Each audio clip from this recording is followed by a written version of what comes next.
থেকে দূরে যাচ্ছে। এই স্থানে মাহফিল না হয়ে যদি একটা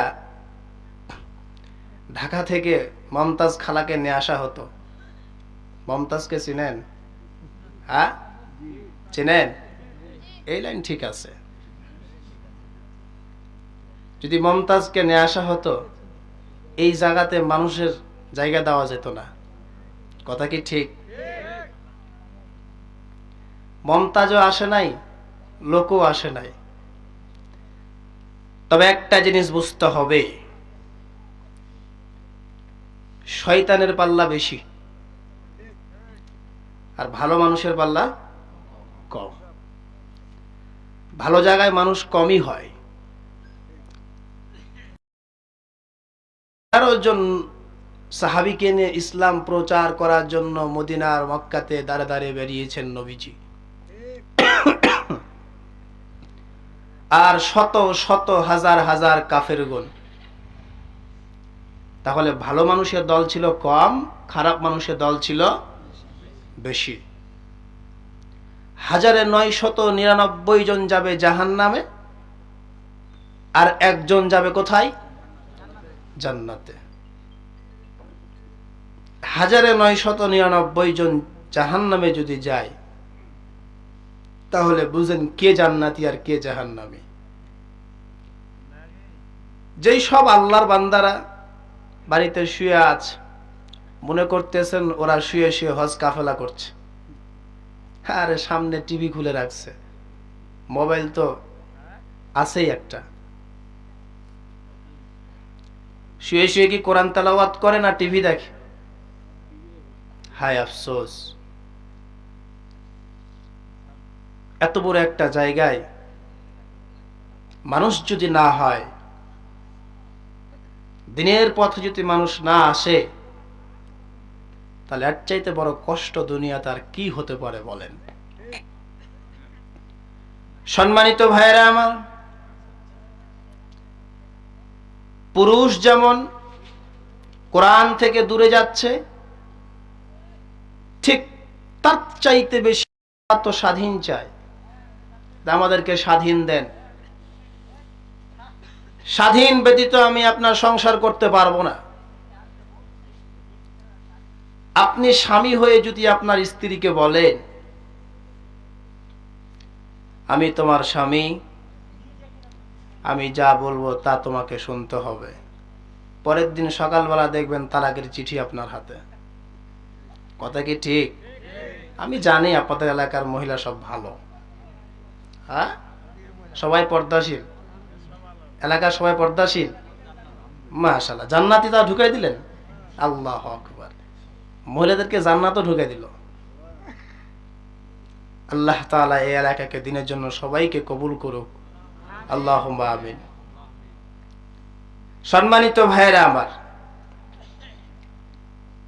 দিন যত যাচ্ছে মহিলারা স্বাধীন হতে চাচ্ছে, দিন যত যাচ্ছে পুরুষরা স্বাধীন হতে চাচ্ছে।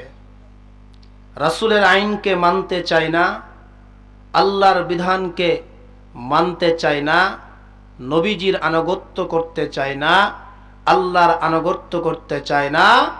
নারী পুরুষ সকলেই সবচাইতে বেশি যার আনুগত্য চাই, তার হলো শয়তান নাম্বার 1। মানুষ শয়তানের আনুগত্য করতে চায়, অথচ আল্লাহ রাব্বুল আলামিন কোরআনুল কারীমের ভিতরে বললেন, কুল্লিল মুমিনিনা ইয়াগুযুযনি মিন আবসারিহিম।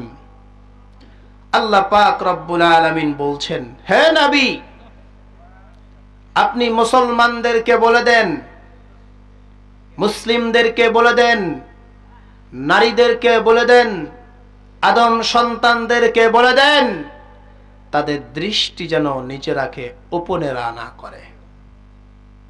দৃষ্টি মানে চোখ, চোখকে সবসময় আল্লাহ পাক নিচে রাখতে বলেছেন। পুরুষদেরকেও বলেছেন, নারীদেরকেও বলেছেন। যুবক, বয়স তোমার 22, 23, 25, একটা সুন্দরী মাইয়া যখন তুমি দেখো, আল্লাহ পাক বলেন প্রথম দেখাতে মাফ করলাম, আর চোখ ফেলার কথা নয়। এই যে তাকাইছে আর ফেলবে না, তাকিয়েই থাকে। অথচ আল্লাহ পাক বললেন তোমার দৃষ্টি, তোমার চক্ষুকে সব সময় নিচু করে চলবে। পাশে কে কথা বলে ভাই দেখেন তো, ডিস্টার্ব হচ্ছে আমার। কথা বলার সময় কেউ কথা বললে ডিস্টার্ব হয়, সমস্যা হয় আমাদের। ওরকম গতকালকে আলোচনা করছিলাম, করতে করতে মাশাআল্লাহ কোথা থেকে যে বড় নেতা আসলো, বাজার মাঝখানে দিল থামিয়ে, আমও গেল সালাও গেল। লাস্ট পর্যায়ে কি প্রচার, বক্তা ভালো না, আলোচনা ভালো করে নাই। এটাই হলো পাবলিকের অভ্যাস। কিন্তু একটা বুঝতে হবে যে কোনো একটা জিনিসের রেস আছে না নাই। আমি এখন 100 পাওয়ার দিয়ে এখন চালছি হুন্ডা মোটরসাইকেল, চালাতে চালাতে যদি সামনে একটা শিয়াল পড়ে যায়, কি করবেন? ব্রেক করবে কি করবেন না? ব্রেক করতে হবে। এখন ওই শিয়ালের কারণে আপনি ব্রেক করলেন, আবার যদি ওই 100 পাওয়ার উঠাতে যান, নিম্ন আপনাকে 5 মিনিট সময় লাগবে। লাগবে কি লাগবে না? তো বক্তাদের কিছু একটা অভ্যাস আছে, প্রথম থেকে শেষ পর্যন্ত ভালোভাবে আলোচনা শুনতে চান, মাঝখানে কোনো ডিস্টার্ব দেওয়া যাবে না। আর যদি মাঝখানে গিয়ে ডিস্টার্ব দিয়ে দেন, থামিয়ে দিয়ে আপনার ব্যক্তিগত বিষয় যদি পাবলিককে বলতে চান, তাহলে আগের মতো আলোচনা আর সামনের দিকে আসবে না, সমস্যা হয়ে যাবে। সম্মানিত ভাইয়েরা আমার, এবার গভীর মনোযোগ দিয়ে দেন। আল্লাহ রাব্বুল আলামিন কোরআনুল কারীমের ভিতরে চমৎকার বয়ান দিলেন। আল্লাহ রাব্বুল আলামিন বললেন, বান্দা তুমি শোনো। আল্লাহ রাব্বুল আলামিন বললেন, কুল লিল মুমিনাতি ইয়াগযুন মিন আবসারিহিন্না ওয়া ইয়াহফাযনা ফুরুজাহুন্না ওয়া লা ইউবদিন। আল্লাহ পাক রব্বুল আলামিন বলেন, নবীজি আপনি আপনার বান্দীদের, উম্মতদেরকে আপনি বলে দেন, প্রচার করে দেন, তারা যেন তাদের দৃষ্টিকে হেফাজত করে, চক্ষুগুলোকে নিচু করে, লজ্জা স্থানকে যেন হেফাজত করে, নিচু করে। আল্লাহ পাক রব্বুল আলামিন তারপরে বললেন, করনা ফি বুয়ুতিকুন্না ওয়ালা তাবাররাজনা তাবাররুজাল জাহিলিয়াতিল উলা। আল্লাহ পাক রব্বুল আলামিন বলেন, বান্দা ও বান্দি তোমরা শোনো, খবরদার তোমরা বাড়ির বাইরে হইও না, বাড়ির ভিতরে সব সময় তোমরা থাকবে। বাড়ির বাইরে যদি হতে যাও, শয়তান তোমাদের অসুয়াশা দিবে, উচ্চ স্বরে কথা বলতে ইচ্ছা করবে। পার্শ্বে যদি একটা, সামনে যদি পরপুরুষ পড়ে যায়, কথা বলতে ইচ্ছে করবে। একটা সুন্দর যুবক যদি সামনে তোমার পরে, কথা বলতে ইচ্ছে করবে। শয়তান তোমাকে আরো উচ্চিত দিবে। আর ভালো মানুষের কাজ হলো ভালো পথে ডাকা। মনে করো পুরুষদের কাছ থেকে আমি কিছু নেব, তাহলে তোমরা পর্দার আড়াল থেকে নাও, ডাইরেক্ট তোমরা নিবে না। ফাইদা খরাজাত ইস্তাশরাফাহা শাইতান, তোমাদের কেন আমি পর্দার ভিতরে আওরাতুন ফাইদা খরাজাত ইস্তাশরাফাহা শাইতান। ও বান্দি তোমরা শোনো শোনো শোনো, ও বান্দারা তোমরা শোনো। জায়গা ঘরের বস্তু, ওই মহিলাদের কোনো সুযোগ নাই বাইরে তারা বের হতে পারবে। মহিলাদের স্থান হলো ঘরের ভিতরে, তারা সব সময় ঘরের ভিতরে থাকবে, তারা সব সময় বাড়ির ভিতরে থাকবে। বাড়ির ভিতর ছাড়া আজকাল বাড়ির ভিতরে থাকতে চায় না, বাড়ির বাইরে থাকতে চায়, ঠিক কিনা? মহিলারা আজকাল বাড়ির ভিতরে থাকতে চায় না। স্বামী যদি বলে স্ত্রী আমার বাড়ির ভিতরে থাকো, বাড়ির বাইরে যেও না, হঠাৎ করে এমন একটা রাক্ষসী মহিলা আছে, যেই মহিলা স্বামীর উপরে হতে চায়। যদি স্বামী কথা মতো চলবে, রাসূলের কথাগুলো মেনে চলবে, রাসূলের কথাগুলো মেনে চলার চেষ্টা করবে। বাড়ির ভিতরে থাকবে, তাহলে তোমাকে কেউ ক্ষতি করতে পারবে না, তোমার সাথে কোনো কিছু করতে পারবে না, তোমাকে কেউ দেখতেও পারবে না। আর যখন তুমি বাড়ির ভিতরে থেকে বাইরে যাওয়ার চেষ্টা করবে, সবার চেষ্টা করবে না, আরো কঠোর হতে হবে, রাসূলের আনুগত্য তাদেরকে করতে বাধ্য করতে হবে। যে মেয়েটা রাস্তাঘাটে, বুঝতে হবে সে মেয়েটার লজ্জা শরম নাই। কথা কি ঠিক? কিছু মেয়ে নিজের দেহ বাজারেও দেখা, ঘাটে মাথায় কাপড় নাই, বুঝতে হবে সে মেয়েটার লজ্জা শরম নাই। কিছু মেয়ে নিজের দেহ বাজারেও দেখায়, কিছু মেয়ে নিজে নিলে কি আর লজ্জা দেওয়া যায়? একটু জোরে জোরে বলেন ঠিক। স্বামী থাকা সত্ত্বেও মহিলা মাছের দাম করে, তরকারির দাম করে, আছে না নাই? এই জোরে কথা বলতে হবে তো।